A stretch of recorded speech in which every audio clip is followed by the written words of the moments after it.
Hello, this is Amin from Onyx, your trusted expert for all things printers. In this tutorial, I'll guide you on how to determine if your HP LaserJet 4200 printer cartridge is empty. This video also covers the HP LaserJet 4240, 4250, and 4350.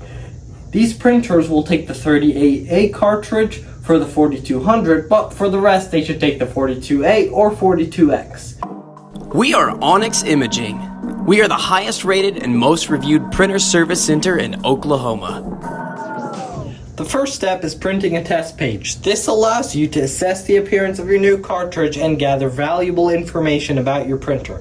Here are the steps to print this page. Use the green check button to enter the menus.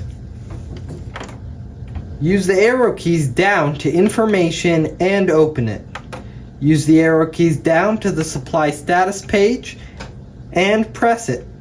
Your printer will now print the supply status page. Next, check the number of pages that have been printed by the specific printer. If you're using an A-size cartridge, the 42A or 38A, it's generally recommended to replace it after approximately 6,000 to 7,000 pages.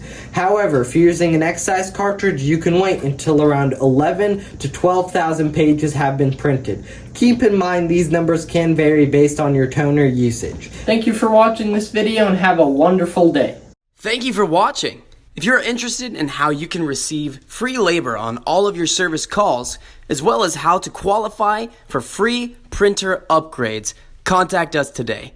We are here for all of your printer and office supply needs.